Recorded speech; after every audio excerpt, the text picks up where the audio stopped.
If you saw the movie 300, you may be wondering what really happened at one of history's most famous last stands. Hi, my name is Dylan and welcome to Pondering Adventurer, where I tell stories of travel, history, and the outdoors. And this week, we'll grab our gear and march to Thermopylae.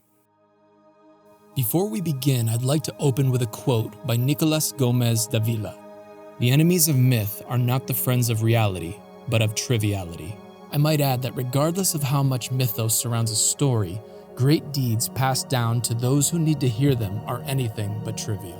This story takes us back nearly 2,500 years to a time of great conflict between the mighty Achaemenid Persian Empire and the Greek city-states around the Aegean Sea.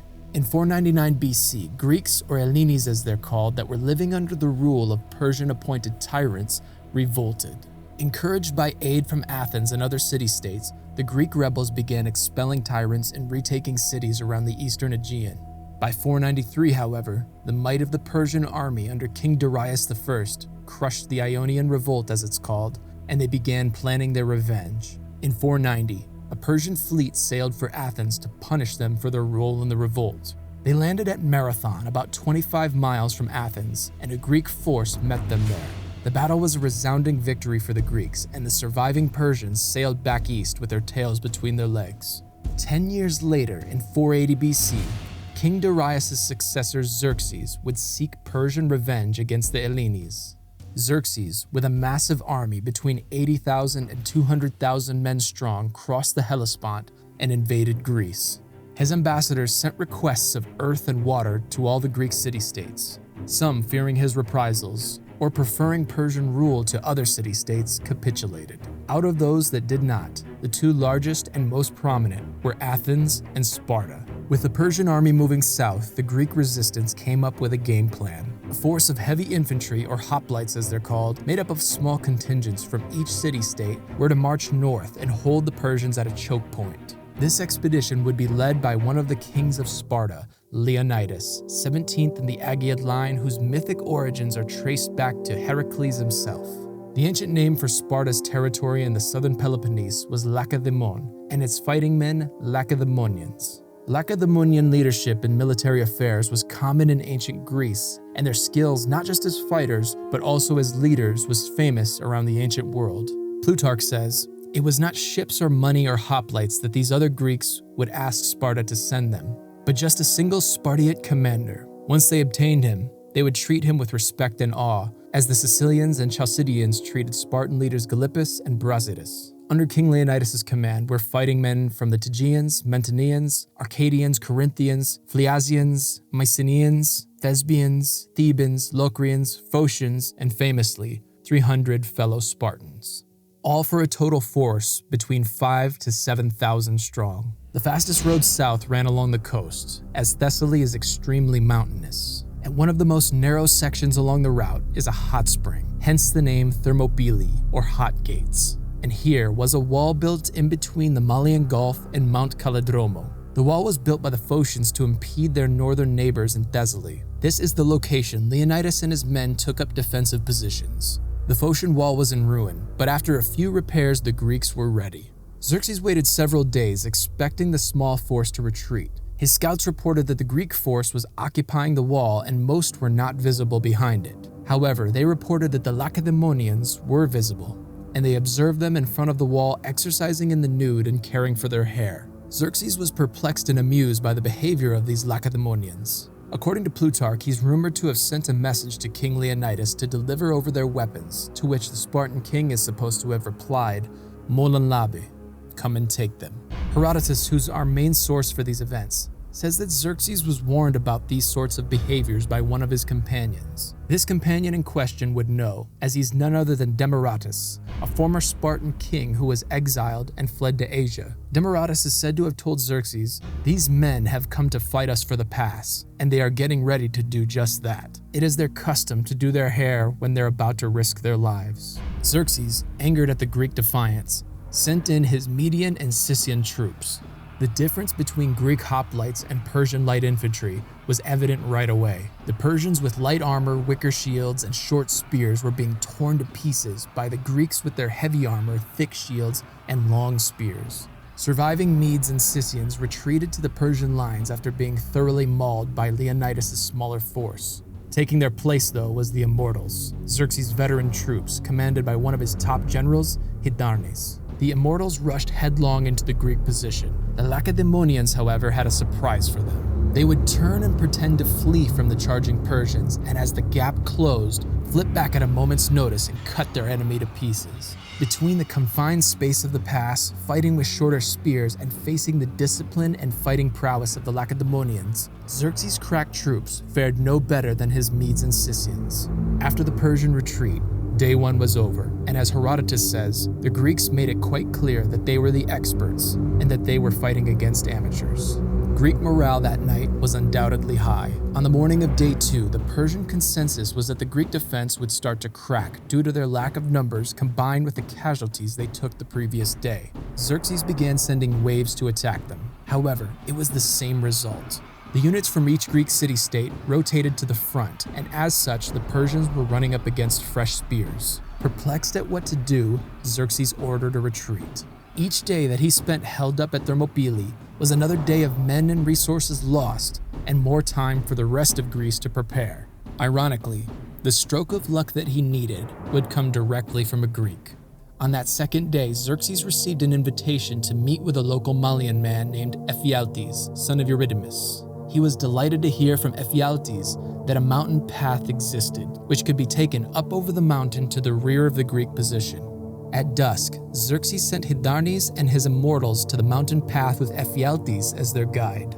If all went as planned, they could descend on Leonidas and his men early the next day. The mountain path was known to the Greek defenders as well, and they had a force of Phocians guarding it near the top. Unfortunately for the Phocians, though, the dense oak forest on the side of the mountain concealed the Persian ascent until it was too late. Thinking that they were the main target of the Immortals, the Phocians regrouped on a higher part of the mountain to defend themselves. Hydarnes and the Persians passed right by them without engaging. The trap was now set, and the clock was ticking for Leonidas and his men. The question of who alerted the Greeks first is unknown. It could have been a Phocian who made it down the mountain and told them. It could have been one of the units posted on the bluffs that saw them coming. Or Leonidas may have known from a prophecy. One of his companions on the expedition was a diviner named Meiestias. A diviner would have been something of an army chaplain combined with an oracle. They would be attached to units of fighting men and would interpret omens by inspecting the entrails of sacrificial victims. When Meiestias did this for Leonidas that night, he's said to have predicted their deaths at dawn. Perhaps Leonidas may have suspected it before they even reached Thermopylae. There's a story that the Lacedaemonians consulted the oracle at Delphi before marching north to face the Persians, and her response was this: "Here is your fate, inhabitants of spacious Sparta.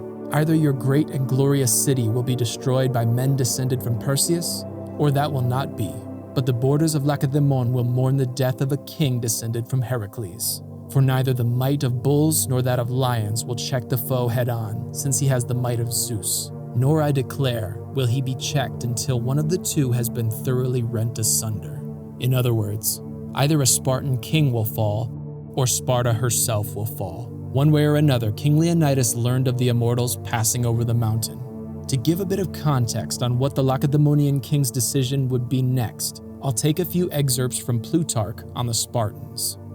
In describing the state of the Spartan people after hearing the news of their disastrous defeat at the hands of the Thebans at the Battle of Leuctra, Plutarch states, "There was an even more striking contrast among the women. Any who had learned that their son was alive and was expecting him back from the battle remained dispirited and silent, whereas mothers of men reported killed at once made the round of the sanctuaries and visited one another in a proud, cheerful mood."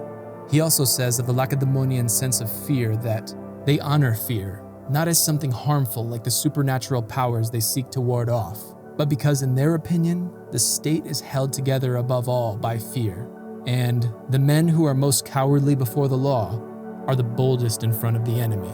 With this, it isn't a surprise that Spartan King Leonidas decides to stay in the pass and fight to the end. Before the dawn, he sends away most of his fellow Greeks while they have the chance to retreat. He even tries to send away his friend the diviner Meiestias. But Meiestias wouldn't abandon Leonidas, and he sent home his only son who accompanied the expedition and remained behind. Only about 1,200 remained. The Thebans, who Herodotus says were forced to stay, the Thesbians, and Leonidas and his 300 Spartans. Late in the morning, the battle began.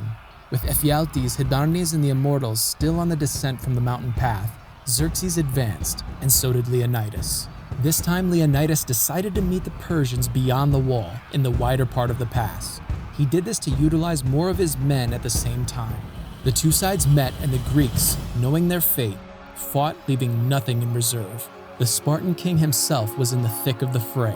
It was in this bloody part of the melee that he was cut down. A great struggle ensued, where Persians and Greeks fought back and forth to retrieve his body.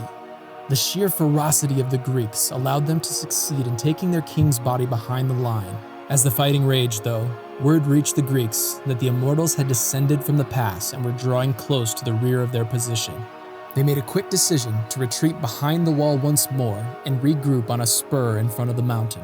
It was during this time that the diviner Meistius met his end, not long after his friend Leonidas.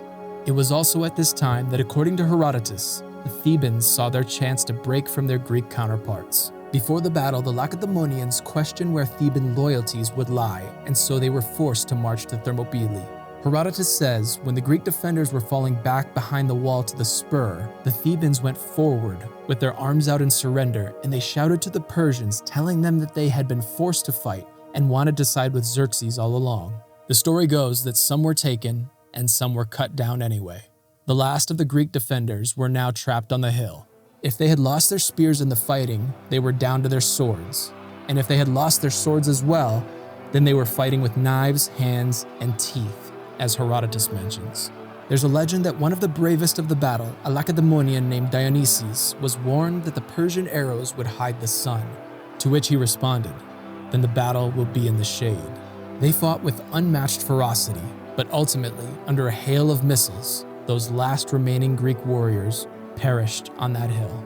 The story goes that when the body of King Leonidas was discovered, Xerxes had his head cut off and placed on a spike. Herodotus tells us that this was uncharacteristic for the Persians to do to an enemy who fought bravely, which leads him to suspect that they must have held more disdain for Lacedaemonians than most other Greeks. Xerxes lost family members in the fight, including 2 of his brothers. Maybe the Greek defiance combined with those personal family losses caused the uncharacteristic behavior. Either way, his army continued south. Even though he succeeded in burning Athens, his navy would suffer a loss at Salamis by the great Athenian general Themistocles, and his land army under the satrap Mardonius would suffer a major defeat at Plataea. The hero who turned the tide of the battle at Plataea in the Greeks' favor was a Lacedaemonian commander, and not just any Lacedaemonian commander. He was Pausanias, the nephew of fallen King Leonidas. Athens and Sparta together also defeated the Persians at Mycale in Asia Minor. With 3 major defeats, the loss of all their garrisons in Europe, and the heavy losses to their navy, the Achaemenid Persian invasion of the West was over. As for the traitor Ephialtes, it's said that after the battle he became an exile in Thessaly. He was branded a wanted criminal with a bounty on his head and eventually killed by a man named Athenades. Today, the waterline is a lot further out than it was 2,500 years ago. Continuous deposits of silt have turned the narrow pass into a flat plain. You can visit the remnants of the old Phocian wall up on the bluffs, as well as the monument to the Thespians who fought to the end, and the great statue of King Leonidas overlooking the battlefield. In the 1930s, an archaeologist named Spartan Marinatos discovered a large number of arrowheads and spear points on a small hill in the area. These missile points he discovered matched the style of those he found at the Marathon battle site. They were of the Asian type and dated to the 5th century BC. Thus it was concluded, thanks to Marinatos, that this hill was Kolonos Hill, the spur which those last brave Greeks fought to their deaths and died under a hail of arrows and spears. Several monuments erected at the battle site have been lost to history. One being a stone lion dedicated to King Leonidas. Another was a plaque dedicated to the diviner Meistius, which contained the words, "This is the memorial of famed Meistius, cut down when the Persians crossed the Spertius, a seer who clearly saw the approach of his doom, but could not stand to leave the leader of Sparta." Thanks to the work of Marinatos in identifying the location of the last stand, new monuments could be erected. Our main source for the events of the battle come from Herodotus, who would compile information and record it decades after it took place. We also get some information from Plutarch, who lived over 500 years after the events occurred. What is truth and what is legend? We may never know the extent of the details, outside of the fact that a Spartan King Leonidas led a smaller force against a much larger one from Persia, and in so doing perished in the area of Kolonos Hill in the Phocian Wall.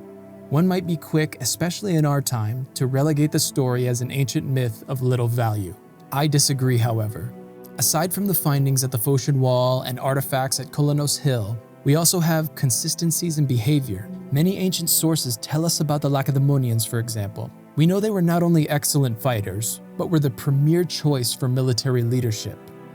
And what of the value of Thermopylae? A quick look at Greek history ever since the battle shows, in my view, the spirit of the Greeks that fought to their deaths 2,500 years ago in future Greeks as well. From Thermopylae to the last stand at Alamana by Athanasios Diakos during the Greek War of Independence, to the 280 days of Greek defiance against Mussolini and Hitler during the Second World War, when most countries fell instantly, I see a pattern of the people of Hellas following their word to whatever end. Maybe that's the lesson of Thermopylae. Be more fearful of your reputation as one who abandons their word to others than of the trials that come with honor. As the Lacedaemonians believed, the latter holds societies together.